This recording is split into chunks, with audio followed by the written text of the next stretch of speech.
اعوذ باللہ من الشیطان الرجیم بسم اللہ الرحمن الرحیم۔ ناظرین کرام، ملک شام دنیا کا واحد ایسا خطہ ہے جو تینوں آسمانی مذاہب یہودیت، عیسائیت اور اسلام کا مرکز اور ان تینوں کے نزدیک یکساں طور پر محترم اور متبرک ہے۔ اردو میں جسے ہم ملک شام کہتے ہیں، آج دنیا اسے سیریا کے نام سے جانتی ہے۔ عرب اور اسلامی تاریخ میں جسے ملک شام کہا جاتا ہے وہ آج کے موجودہ 4 ممالک فلسطین، اردن، لبنان اور موجودہ سیریا کا متحدہ علاقہ ہوا کرتا تھا۔ ملک شام کا یہ شرازہ پہلی عالمی جنگ کے فوراً بعد صلیبی طاقتوں برطانیہ اور فرانس نے پارا پارا کر دیا تھا۔ محل و وقوع کے اعتبار سے شام دنیا کے بہت ہی اہم اسٹریٹجک خطوں میں شمار ہوتا ہے۔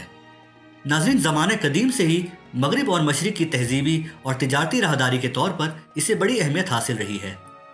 ناظرین، تاریخ کے مختلف ادوار میں دنیا کی بڑی بڑی انسانی تہذیبیں اسی سرزمین پر پروان چڑھیں۔ یونان اور روما سے لے کر عرب کی عہد ساز تہذیبوں نے یہاں اپنے دیر پا نقوش چھوڑے۔ اس ملک کا گوشہ گوشہ قدیم انسانی تہذیب و تمدن کی نادر یادگاروں سے بھرا پڑا ہے۔ یہی وجہ ہے کہ مورخین اس ملک کو تاریخ عالم کا دروازہ کہتے ہیں۔ ناظرین کرام، دنیا کے نقشے پر یہ خطہ شروع سے ہی اہم مانا گیا ہے۔ اس پورے خطے میں سب سے مقدس مسجد اقصیٰ اور فلسطین کا علاقہ ہے۔ اللہ تبارک و تعالیٰ نے قرآن کریم میں سرزمین شام کے مغرب و مشرق کو بابرکت کہا ہے۔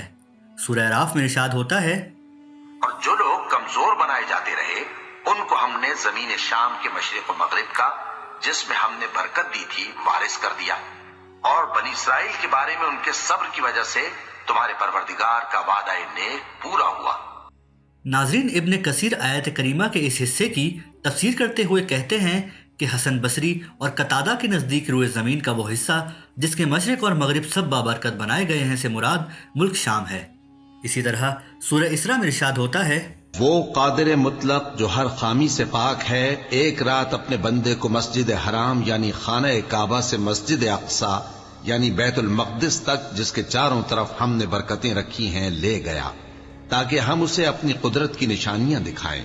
بے شک وہ سننے والا ہے، دیکھنے والا ہے۔ ناظرین، قرآن کریم نے اسراء و معراج کے اس واقعے کو بیان کرتے ہوئے بیت المقدس اور اس کے گرد و نواح کے علاقے کو بابرکت کہا ہے۔ یہی سرزمین ابراہیم اور لوط علیہ السلام کی منزل ہجرت تھی۔ سورہ انبیاء میں اللہ تعالیٰ ارشاد فرماتا ہے، اور ابراہیم اور لوط کو اس سرزمین کی طرف بچا نکالا جس میں ہم نے اہل عالم کے لیے برکت رکھی تھی۔ ناظرین کرام، اللہ تعالیٰ حضرت ابراہیم علیہ السلام کے بارے میں خبر دیتے ہوئے فرماتے ہیں کہ اللہ نے انہیں اپنی قوم کی آگ سے بچا لیا اور انہیں اس قوم کے بیچ سے نکال کر شام کی مقدس سرزمین کی طرف ہجرت کروائی۔ ناظرین کرام، قرآن پاک کی بہت سی آیات کے ساتھ ساتھ مختلف احادیث صحیحہ سے بھی ثابت ہوتا ہے کہ اس قرۂ ارض پر مکہ اور مدینہ کے بعد سب سے زیادہ فضیلت اللہ نے اسی خطے کو بخشی ہے۔ حضرت زید بن ثابت انصاری رضی اللہ تعالیٰ عنہ سے روایت ہے کہ آپ صلی اللہ علیہ وسلم نے فرمایا، شام کی سعادت کا کیا کہنا؟ آپ نے یہ جملہ 3 بار دہرایا۔ صحابہ کرام نے پوچھا، وہ کیوں کر یا رسول اللہ؟ آپ صلی اللہ علیہ وسلم نے فرمایا کہ رحمت کے فرشتوں نے شام پر اپنے پر اور بازو پھیلا رکھے ہیں۔ حضرت عبداللہ سے روایت ہے کہ آپ صلی اللہ علیہ وسلم نے ارشاد فرمایا کہ آخری زمانے میں تمہاری مختلف فوجیں ہوں گی، ایک شام میں، ایک عراق میں اور ایک یمن میں۔ تو حضرت عبداللہ نے پوچھا، یا رسول اللہ، مجھے کس فوج کو اختیار کرنا چاہیے؟ آپ صلی اللہ علیہ وسلم نے فرمایا کہ تم لوگ شام کی فوج میں شامل ہو جانا، اور جو یہ نہ کر سکے تو وہ یمن کی فوج سے جا ملے اور ان کے چشموں کا پانی پیے، یعنی ان کے ساتھ بود و باش اختیار کرے۔ ناظرین کرام، حضرت ابو ذر غفاری رضی اللہ تعالیٰ عنہ سے مروی ہے کہ آپ صلی اللہ علیہ وسلم نے ارشاد فرمایا کہ شام محشر و منشر کی سرزمین ہے، یعنی قیامت سے پہلے لوگ اسی ملک میں جمع کر دیے جائیں گے۔ اسی طرح دیگر روایات سے پتہ چلتا ہے کہ حضرت عبداللہ بن عمر رضی اللہ تعالیٰ عنہما کی ایک اور مشہور روایت ہے کہ آپ صلی اللہ علیہ وسلم نے ارشاد فرمایا، میں نے خواب میں دیکھا کہ فرشتے عمود الکتاب یعنی ایمان کو میرے تکیے کے نیچے سے نکال کر لے گئے اور اسے شام میں ڈال دیا۔